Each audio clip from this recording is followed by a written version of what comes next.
ಹೋಳಿ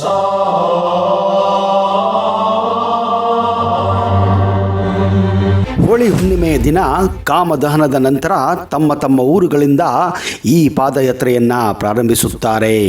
ಪ್ರತಿದಿನ ಕನಿಷ್ಠ ಪಕ್ಷ 60 ಕಿಲೋಮೀಟರ್ನಂತೆ ಈ ಪಾದಯಾತ್ರೆ ನಡೆಯುತ್ತದೆ.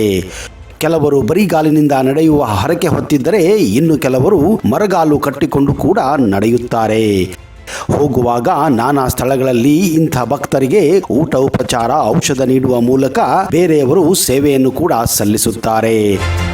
ಹೀಗೆ ಪ್ರತಿ ವರ್ಷ ಈ ಪಾದಯಾತ್ರೆ ನಿರಂತರವಾಗಿ ನಡೆಯುತ್ತಾನೆ ಬಂದಿದೆ. ಹಾಗಾದರೆ ಈ ಪಾದಯಾತ್ರೆ ಎಲ್ಲಿ ನಡೆಯುತ್ತದೆ, ಎಲ್ಲಿಂದ ನಡೆಯುತ್ತದೆ, ಎಲ್ಲಿಗೆ ಸೇರುತ್ತದೆ, ಈ ಪಾದಯಾತ್ರೆಯ ವಿಶೇಷತೆ ಏನು ಎನ್ನುವ ಸಂಪೂರ್ಣವಾದ ಮಾಹಿತಿಯನ್ನ ಈ ವಿಡಿಯೋದಲ್ಲಿ ನಿಮಗೆ ಕೊಡಕ್ಕೆ ಹೋಗ್ತಾ ಇದ್ದೀನಿ. ಶ್ರೀಶೈಲ ಎನ್ನುತ್ತಿದ್ದಂತೆ ನೆನಪಾಗುವುದು ಅಲ್ಲಿ ಯುಗಾದಿ ಪಾಡ್ಯ ಎಂದು ಸಂಜೆ ನಡೆಯುವ ವೈಭವದ ರಥೋತ್ಸವ. ಜಾತ್ರೆ ವೈಭವವನ್ನು ಕಣ್ತುಂಬಿಕೊಳ್ಳುವ ಭಕ್ತ ಸಾಗರವೇ ಇಲ್ಲಿ ಸೇರುತ್ತದೆ. ಉತ್ತತ್ತಿ, ಹಣ್ಣು, ನಾಣ್ಯಗಳನ್ನು ರಥಕ್ಕೆ ಸಮರ್ಪಿಸಿ ಭಕ್ತರು ತಮ್ಮ ಹರಕೆಗಳನ್ನು ತೀರೈಸುತ್ತಾರೆ.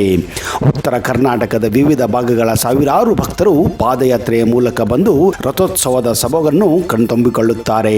ಹೋಳಿ ಹುಣ್ಣಿಮೆಯ ದಿನ ಕಾಮದಹನದ ನಂತರ ತಮ್ಮ ಊರುಗಳಿಂದ ಪಾದಯಾತ್ರೆ ಆರಂಭಿಸುವ ಭಕ್ತರು ಯುಗಾದಿಯ ಹಿಂದಿನ ದಿನ ಶ್ರೀಶೈಲವನ್ನು ಸೇರುತ್ತಾರೆ.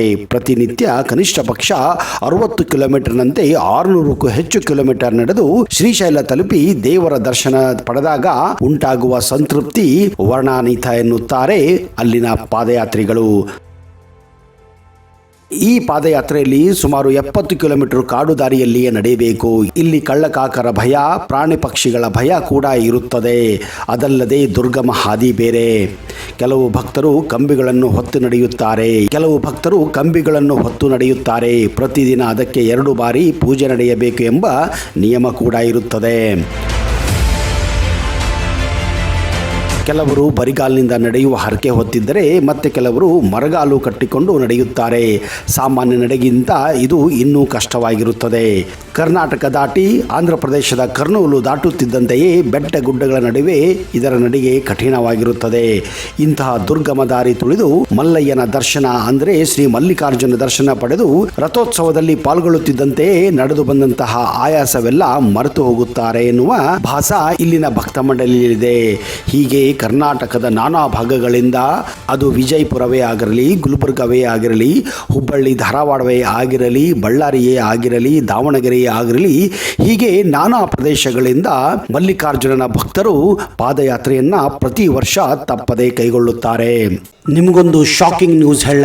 ಇವತ್ತು ಭಾರತದಲ್ಲಿ 60% ಆಸ್ಪತ್ರೆಗಳಲ್ಲಿ ನಡೆಯುವ ಸರ್ಜರಿಗಳು ಫೇಕ್ ಸರ್ಜರಿಗಳಾಗಿವೆ. ಹೀಗಾಗಿ ನಾವು ನಮ್ಮ ಮನೆಯ ಮದ್ದುಗಳ ಮೇಲೆ ಹೆಚ್ಚಿಗೆ ಗಮನ ವಹಿಸಬೇಕು. ಇಲ್ಲ ಅಂದ್ರೆ ಅಂತಹ ಮನೆ ಮದ್ದುಗಳನ್ನ ಬಳಸಿಕೊಂಡು ತಯಾರಾಗುವಂತಹ ಆಯಿಂಟ್ಮೆಂಟ್ ಆಗಲಿ, ಜೆಲ್ಗಳಾಗಲಿ, ಎಣ್ಣೆಗಳ ಮೇಲೆ ಅವಲಂಬನೆ ಪಡೋದು ಒಳ್ಳೆಯದು. ನೀವು ಮನೆಯಲ್ಲಿ ಕುಳಿತು ಇಂತಹ ನೋವುಗಳನ್ನ ಗುಣಪಡಿಸಿಕೊಳ್ಳುವ ಒಂದು ಸುಲಭ ಉಪಾಯವನ್ನ ಇವತ್ತು ನಾನು ನಿಮಗೆ ಪರಿಚಯ ಮಾಡ್ತಾ ಇದ್ದೀನಿ. ಹೌದು, ಅದುವೇ dual action aunty inflammatory lying gel. ಇದು ಕೇವಲ ಮಾಮೂಲಿ ಜೆಲ್ ಅಲ್ಲ. ಇದರಲ್ಲಿ 12ಕ್ಕೂ ಹೆಚ್ಚು ಆಯುರ್ವೇದ ಪದಾರ್ಥಗಳ ಅದ್ಭುತವಾದಂತಹ ಮಿಶ್ರಣ ಇದೆ. ಇದರಲ್ಲಿ ನೀಲಗಿರಿ, ಮೆಂತೆ, ಸಾಸುವೆ, ಶಿಲಾಜಿತ್ ಮತ್ತು ಕರ್ಪೂರದಂತಹ ನೈಸರ್ಗಿಕ ಅಂಶಗಳಿವೆ. ಇದನ್ನ ಬಳಸೋದು ಕೂಡ ತುಂಬಾ ಸಿಂಪಲ್. ಕೈಯಲ್ಲಿ ಜೆಲ್ ಅನ್ನ ಹಾಕಿಕೊಂಡು ನೋವು ಎಲ್ಲಿದೆಯೋ ಅಲ್ಲಿ ಸುಲಭವಾಗಿ ನೀವೇ ಹಚ್ಚಿಕೊಳ್ಳಬಹುದು ಅಥವಾ ಯಾರಾದರೂ ಕೂಡ ಹಚ್ಚಬಹುದು. ಕೈ ನೋವು, ಕಾಲು ನೋವು, ಬೆನ್ನು ನೋವು ಅಥವಾ ಕುತ್ತಿಗೆ ನೋವು ಏನೇ ಇರಲಿ, ದಿನಕ್ಕೆ ಕೇವಲ 2 ಬಾರಿ ಹಚ್ಚಿದ್ರೆ ಸಾಕು. ಆ ನೋವುಗಳು ಸಾಮಾನ್ಯವಾಗಿ 3 ರಿಂದ 7 ದಿನದಲ್ಲಿ ಮಾಯವಾಗಿ ಬಿಡುತ್ತೆ. ಈ ಒಂದು ಜೆಲ್ ನಿಮಗೆ 130 ರೂಪಾಯಿ ಕಾಸ್ಟ್ ಆಗುತ್ತೆ. ನಿಮ್ಮಲ್ಲಿರುವ ನೋವು ಸಂಪೂರ್ಣವಾಗಿ ಮಾಯವಾಗಬೇಕಂದ್ರೆ ನೀವು ಅಟ್ಲೀಸ್ಟ್ 3 ಜೆಲ್ಗಳನ್ನ ತರಿಸಿಕೊಳ್ಬೇಕು. ಅಂದ್ರೆ ಒಂದು ಕೋರ್ಸ್ ಕಂಪ್ಲೀಟ್ ಆದ ಹಾಗೆ ಆಗುತ್ತೆ. ನಾನು ತೋರಿಸುವಂತಹ ಈ ನಂಬರ್ಗೆ ವಾಟ್ಸ್ಆಪ್ ಅಥವಾ ಫೋನ್ ಮಾಡಿದ್ರೆ ಮತ್ತು ನಿಮ್ಮ ನಂಬರ್ ಅನ್ನ, ನಿಮ್ಮ ವಿಳಾಸವನ್ನ ಅವರಿಗೆ ಕೊಟ್ರೆ ಅವರು ನಿಮಗೆ ನೇರವಾಗಿ ನಿಮ್ಮ ವಿಳಾಸಕ್ಕೆ ಪೋಸ್ಟ್ ಮೂಲಕ ಪಾರ್ಸಲ್ ಅನ್ನ ಕಳಿಸ್ತಾರೆ. ನೀವು ಪಾರ್ಸಲ್ ತೆಗೆದುಕೊಂಡ ಮೇಲೆನೆ ನೀವು ದುಡ್ಡನ್ನ ಕೂಡ ಅಲ್ಲಿ ಕೊಡಬಹುದು ಅಥವಾ ನೀವು ಆನ್ಲೈನ್ ಮೂಲಕವೂ ಅವರಿಗೆ ಪೇ ಮಾಡಬಹುದು. ನಿಮಗೆ ಏನಾದರೂ ಡೌಟ್ ಇದ್ರೆ ನೀವು ಕ್ಯಾಶ್ ಆನ್ ಡೆಲಿವರಿಯನ್ನೇ ಪಡೆದುಕೊಳ್ಳಬಹುದು. ಈ ಎಲ್ಲ ವ್ಯವಸ್ಥೆ ಇರೋದ್ರಿಂದ ನೀವು ಈ ಲಾಯಿಂಗ್ ಜೆಲ್ ಅನ್ನ ಎನಿ ಟೈಮ್ ತರಿಸಿಕೊಳ್ಳಬಹುದು ಸ್ನೇಹಿತರೆ. ಹಾಗಾದ್ರೆ ತಡ ಯಾಕೆ, ಈಗಲೇ ಈ ಲಾಯಿಂಗ್ ಜೆಲ್ಗೆ ಆರ್ಡರ್ ಮಾಡಿ ಹಾಗೂ ನಿಮ್ಮ ನೋವನ್ನ ಶಮನಗೊಳಿಸಿ. ಹೀಗೆ ಪಾದಯಾತ್ರೆ ಕೈಗೊಳ್ಳುವುದರಿಂದ ಮೈ ಮನಗಳು ಹಗುರವಾಗಿ ಇನ್ನಿಲ್ಲದ ಚೈತನ್ಯ ಚೈತನ್ಯ ಬರುತ್ತದೆ ಎಂಬುದು ಪಾದಯಾತ್ರಿಗಳ ಅನುಭವ ಕೂಡವಾಗಿದೆ. ಮಳೆ ಬೆಳೆ ಚೆನ್ನಾಗಿ ಬಂದು ರೈತರ ಬದುಕು ಹಸನಾಗಲಿ ಎಂದು ಹರಕೆ ಹೊತ್ತು ಕೆಲವು ಭಕ್ತರು ಧಾನ್ಯದ ಮೂಟೆಗಳನ್ನು ಹೆಗಲ ಮೇಲೆ ಹೊತ್ತು ಸಾಗುತ್ತಾರೆ. ಮಲ್ಲಯ್ಯ ಅಂದರೆ ಮಲ್ಲಿಕಾರ್ಜುನನ ಸನ್ನಿಧಿಗೆ ಬಂದು ಸಾಮೂಹಿಕ ದಾಸೋಹಕ್ಕೆ ಈ ಧಾನ್ಯಗಳ ಮೂಟೆಯನ್ನು ಸಮರ್ಪಿಸುತ್ತಾರೆ. ಇದಂತೂ ಮೈ ನೆರಳಿಸುವಂತಹ ದೇಹದಂಡನೆ. ಮಲ್ಲಯ್ಯನ ಸೇವೆ ನಮ್ಮ ನಂಬಿಕೆ. ನೂರಾರು ವರ್ಷಗಳಿಂದ ಈ ಯಾತ್ರೆಗಳು ನಡೆಯುತ್ತಾ ಇವೆ. ಈ ಯಾತ್ರೆ ತಮ್ಮ ಮನದ ಕೊಳೆಯನ್ನು ತೊಳೆಯುತ್ತದೆ, ಸುಂದರ ಬದುಕನ್ನು ರೂಪಿಸಿಕೊಳ್ಳಲು ಪಾಠವಾಗುತ್ತದೆ, ಭಕ್ತಿ ಸಮರ್ಪಣೆಗೊಂದು ಅವಕಾಶ ಕಲ್ಪಿಸುತ್ತದೆ ಎನ್ನುತ್ತಾರೆ ಈ ಪಾದಯಾತ್ರಿಗಳು. ಇದರೊಂದಿಗೆ ಕುದುರೆ ಎತ್ತುಗಳ ಪಾದಯಾತ್ರೆಗಳು ಕೂಡ ಕೆಲವರು ಕೈಗೊಳ್ಳುತ್ತಾರೆ. ಹಿರಿಯರು ಚಕ್ಕಡಿಯ ಮೂಲಕ ಅಥವಾ ಬೇರೆ ವಾಹನಗಳ ಮೂಲಕವೂ ಕೂಡ ಇಂತಹ ಪಾದಯಾತ್ರೆಗಳನ್ನು ಕೈಗೊಳ್ಳುವುದು ಸರ್ವೇ ಸಾಮಾನ್ಯ. ಕೆಲವು ಬಾರಿ ಈ ಪ್ರಾಣಿಗಳೇ ಮುಂದೆ ಸಾಗುತ್ತಾ ಹೊಸ ಯಾತ್ರಿಕರಿಗೆ ದಾರಿಯನ್ನು ಕೂಡ ತೋರುತ್ತವೆ ಎಂಬುದೇ ವಿಶೇಷವಾಗಿದೆ. ಹೀಗೆ ನಡೆದುಕೊಂಡು ಹೋಗುವಾಗ ನಾನಾ ಸ್ಥಳಗಳಲ್ಲಿ ಭಕ್ತರು ಊಟ ಉಪಚಾರ ಔಷಧ ನೀಡುವ ಮೂಲಕ ಈ ಪಾದಯಾತ್ರಿಗಳಿಗೂ ಕೂಡ ಸಹಾಯವನ್ನು ಮಾಡುತ್ತಾರೆ. ರಾಜ್ಯದ ಗಡಿ ದಾಟಿ ಕರ್ನೂಲು ಪ್ರವೇಶಿಸುತ್ತಿದ್ದಂತೆಯೇ ಆಂಧ್ರ ಪ್ರದೇಶದ ಕೆಲವು ಭಕ್ತರು ಸ್ಥಳದಲ್ಲಿ ಟೆಂಟ್ ನಿರ್ಮಿಸಿ ಈ ಪಾದಯಾತ್ರಿಗಳಿಗೆ ಕಾಲು ಮಸಾಜನ್ನು ಕೂಡ ಮಾಡುತ್ತಾರೆ. ಇತ್ತೀಚೆಗೆ ಕಾಲು ಮಸಾಜು ಮಾಡುವಂತಹ ಮಷೀನ್ಗಳು ಕೂಡ ಬಂದಿವೆ. ಇವುಗಳನ್ನು ನೀವು ಸರ್ವೇ ಸಾಮಾನ್ಯವಾಗಿ ಈ ಪಾದಯಾತ್ರೆಯ ಟೆಂಟ್ಗಳಲ್ಲಿ ನೋಡಬಹುದು. ಅವರಿಗೆ ಊಟದ ಉಪಚಾರ ಮಾಡಿ ಅವರು ಕೂಡ ಈ ಪುಣ್ಯವನ್ನು ಸಾಧಿಸುತ್ತಾರೆ ಎನ್ನುತ್ತಾರೆ ಈ ಪಾದಯಾತ್ರಿಗಳು. ರಾಜ್ಯದಿಂದ ತೆರಳಿದ ಅನೇಕ ರೈತಾಪಿ ಜನರಿಗೆ ತೆಲುಗು ಭಾಷೆ ತಿಳಿಯುವುದಿಲ್ಲ, ಅಲ್ಲಿನ ಜನತೆಗೆ ಕನ್ನಡ ಬರುವುದಿಲ್ಲ. ಆದರೂ ಕೂಡ ಅವರು ಪಾದಯಾತ್ರಿಕರ ಕಾಲು ತಿಕ್ಕಿ ನಮಸ್ಕರಿಸುತ್ತಾರೆ.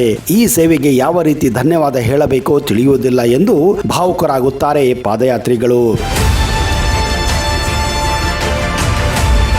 ಯುಗಾದಿಯ ಅಮಾವಾಸ್ಯೆಯ ದಿನ ಸಂಜೆ ಶ್ರೀಶೈಲದಲ್ಲಿ ಗೌರಮ್ಮನ ತೇರು ಎಂಬ ರಥ ನಡೆಯುತ್ತದೆ. ಇದಾದ ನಂತರ ಪುರವಂತರು ಪಾತಾಳ ಗಂಗೆಗೆ ತೆರಳಿ ಉಟ್ಟ ಬಟ್ಟೆ ಮೇಲೆ ಸ್ನಾನ ಮಾಡಿ ಮಡಿಯಿಂದ ಬಂದು ಅಗ್ಗಿ ಹಾಯುತ್ತಾರೆ. ಈ ದೃಶ್ಯವು ನಿಜಕ್ಕೂ ನೋಡುವ ಹಾಗಿರುತ್ತದೆ. ಇನ್ನು ಶಿವರಾತ್ರಿಯ ಸಂದರ್ಭದಲ್ಲಿಯೂ ಕೂಡ ಇಲ್ಲಿ ಭರ್ಜರಿಯಾಗಿ ರಥೋತ್ಸವ ನಡೆಯುತ್ತದೆ.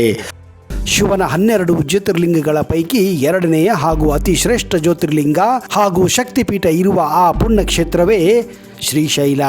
ಶ್ರೀ ಮಲ್ಲಿಕಾರ್ಜುನ ಜ್ಯೋತಿರ್ಲಿಂಗವು ಆಂಧ್ರ ಪ್ರದೇಶ ರಾಜ್ಯದ ಶ್ರೀಶೈಲ್ನಲ್ಲಿದೆ.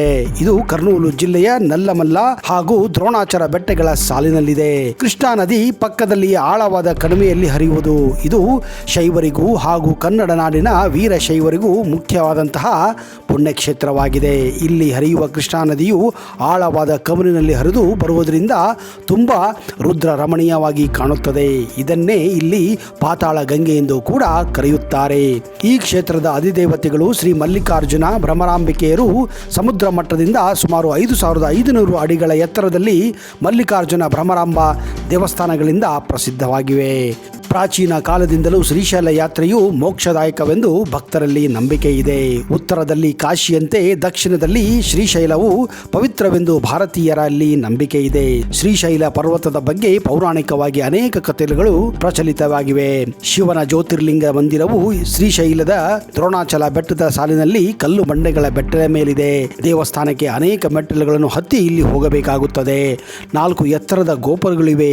ಮೊದಲನೆಯ ವಿಶಾಲವಾದ ಪ್ರಕಾರದ ಆಚೆ, ಎರಡನೆಯ ಪ್ರಕಾರದಲ್ಲಿ ಗರ್ಭಗುಡಿಗೆ ಬಂದರೆ ಶ್ರೀ ಮಲ್ಲಿಕಾರ್ಜುನ ಜ್ಯೋತಿರ್ಲಿಂಗದ ದರ್ಶನವಾಗುತ್ತದೆ. ಲಿಂಗವು ತುಂಬಾ ಚಿಕ್ಕದಾಗಿದ್ದು ಇದು ನೋಡಲು ಅದ್ಭುತವಾಗಿದೆ. ಬೆಟ್ಟದ ಕೆಳಗಿನಿಂದ ಪೂಜಾ ಸಾಮಗ್ರಿಗಳನ್ನು ತೆಗೆದುಕೊಂಡು ಹೋಗಬೇಕು. ಪೂಜೆ ಮಾಡಿಸಿ ಶ್ರೀ ಮಲ್ಲಿಕಾರ್ಜುನ ಜ್ಯೋತಿರ್ಲಿಂಗ ದರ್ಶನ ಮಾಡಿಕೊಂಡು ನೀವು ಬರಬಹುದು. ಇಲ್ಲಿನ ಆವರಣದಲ್ಲಿ 2 ಕೊಳಗಳಿವೆ. ಸುತ್ತಲೂ ಸಣ್ಣ ಸಣ್ಣ ಶಿವನ ದೇವಸ್ಥಾನಗಳಿವೆ. ಮಲ್ಲಿಕಾರ್ಜುನ ದೇವಸ್ಥಾನದ ಹಿಂಭಾಗದಲ್ಲಿ ಶ್ರೀ ಪಾರ್ವತಿಯ ದೇವಸ್ಥಾನ ಕೂಡ ಇದೆ. ಇಲ್ಲಿ ಪಾರ್ವತಿ ದೇವಿಗೆ ಮಲ್ಲಿಕಾದೇವಿ ಎಂದು ಕರೆಯುತ್ತಾರೆ. ಶಿವನಿಗೆ ಇಲ್ಲಿ ಅರ್ಜುನ ಎಂದು ಹೇಳುತ್ತಾರೆ. ಶಿವ ಮತ್ತು ಮಲ್ಲಿಕಾ ಅಂದರೆ ಪಾರ್ವತಿ ಹೆಸರುಗಳನ್ನು ಸೇರಿಯೇ ಇಲ್ಲಿ ಶಿವನಿಗೆ ಮಲ್ಲಿಕಾರ್ಜುನ ಜ್ಯೋತಿರ್ಲಿಂಗ ಎಂದು ಹೆಸರು ಬಂದಿದೆ. ಈ ದೇವಸ್ಥಾನದ ಎದುರು ದೊಡ್ಡದಾದಂತಹ ಒಂದು ನಂದಿ ವಿಗ್ರಹ ಕೂಡ ನೀವು ಕಾಣಬಹುದು. ಶಿವರಾತ್ರಿಯ ದಿನ ಬಹಳ ಜನ ಇಲ್ಲಿ ಸೇರುತ್ತಾರೆ. ಆಗ ಶಿವ ಪಾರ್ವತಿಯರ ವಿವಾಹ ಮಹೋತ್ಸವ ಕೂಡ ಇಲ್ಲಿ ವಿಜೃಂಭಣೆಯಿಂದ ಆಚರಿಸಲಾಗುತ್ತದೆ. ಪ್ರತಿದಿನ ಸಾವಿರಾರು ಭಕ್ತರು ದೇವರ ದರ್ಶನ ಪಡೆಯಲು ಇಲ್ಲಿಗೆ ಬರುತ್ತಾರೆ. ಇಲ್ಲಿಯ ಸಮೀಪದಲ್ಲಿ ಹಟೇಶ್ವರ ಮತ್ತು ಬ್ರಹ್ಮರಾಂಬ ದೇವಿಗಳ ದೇವಸ್ಥಾನಗಳು ಕೂಡ ಇವೆ. ಅಂದ ಹಾಗೆ ಶ್ರೀಶೈಲ ಕರ್ನಾಟಕದ ರಾಯಚೂರಿನಿಂದ 297 ಕಿಲೋಮೀಟರ್ ದೂರದಲ್ಲಿದ್ದರೆ ಬಳ್ಳಾರಿ ಬಳ್ಳಾರಿಯಿಂದ 328 ಕಿಲೋಮೀಟರ್ ದೂರದಲ್ಲಿದೆ. ಹಾಗೆಯೇ ಗುಲ್ಬರ್ಗಾದಿಂದ 339 ಕಿಲೋಮೀಟರ್ ದೂರದಲ್ಲಿದ್ದರೆ ಹುಬ್ಬಳ್ಳಿ ಧಾರವಾಡದಿಂದ 560 ಕಿಲೋಮೀಟರ್ ದೂರದಲ್ಲಿದೆ. ಇನ್ನು ರಾಜ್ಯದ ರಾಜಧಾನಿ ಬೆಂಗಳೂರಿನಿಂದ ಸುಮಾರು 533 ಕಿಲೋಮೀಟರ್ ದೂರದಲ್ಲಿದೆ. ಚಿನ್ನದ ಲೇಪದಲ್ಲಿರುವ ಭ್ರಮರಾಂಬ ಮಲ್ಲಿಕಾರ್ಜುನ ಸ್ವಾಮಿಯ ಶಿವಲಿಂಗ ಮೂಲ ಸ್ವರೂಪ ಬದಲಾಗಿರುವುದರಿಂದ ಅಭಿಷೇಕವನ್ನು ಇತ್ತೀಚೆಗೆ ತಾತ್ಕಾಲಿಕವಾಗಿ ನಿಲ್ಲಿಸಲಾಗಿದೆ ಎಂದು ದೇವಸ್ಥಾನ ಮಂಡಳಿಯು ಪತ್ರಿಕಾಗೋಷ್ಠಿಯನ್ನು ಮಾಡಿದೆ. ಪ್ರತಿನಿತ್ಯ ಮಲ್ಲಿಕಾರ್ಜುನ ಸ್ವಾಮಿಯ ಶಿವಲಿಂಗಕ್ಕೆ ಪಂಚಾಮೃತ ಅಭಿಷೇಕ ಇಲ್ಲಿ ಸಲ್ಲಿಸಲಾಗುತ್ತಿತ್ತು. ಇದಕ್ಕೆ ಹಾಲು, ಮೊಸರು, ತುಪ್ಪ, ಸಕ್ಕರೆ, ಜೇನುತುಪ್ಪ, ಎಳೆನೀರು ಸೇರಿದಂತೆ ವಿವಿಧ ರೀತಿಯಲ್ಲಿ ಸ್ವಾಮಿಗೆ ಅಭಿಷೇಕವನ್ನು ಮಾಡಲಾಗುತ್ತಿತ್ತು. ಪ್ರತಿನಿತ್ಯ ಶಿವಲಿಂಗಕ್ಕೆ 1,000 ಲೀಟರ್ ಹಾಲು, 1,000 ಕೆಜಿ ತುಪ್ಪ, ಅಷ್ಟೇ ಪ್ರಮಾಣದ ಮೊಸರು ಹಾಲನ್ನು ಅಭಿಷೇಕಕ್ಕೆ ಬಳಸಲಾಗುತ್ತಿತ್ತು ಎಂದು ದೇವಸ್ಥಾನ ಮಂಡಳಿಯ ಅಧಿಕಾರಿಗಳು ತಿಳಿಸಿದ್ದಾರೆ. ಚಿನ್ನದ ಲೇಪದಲ್ಲಿರುವ ಶಿವಲಿಂಗ ಸ್ವಾಮಿಗೆ ಪ್ರತಿನಿತ್ಯ ಇಲ್ಲಿ ಅಭಿಷೇಕ ಸಲ್ಲಿಸುತ್ತಿದ್ದರಿಂದ ಇದರ ಮೂಲ ಸ್ವರೂಪವೇ ಬದಲಾಗಿದೆ ಎಂದು ಆಚಾರ್ಯರು ಬಹಿರಂಗಪಡಿಸಿದ್ದಾರೆ.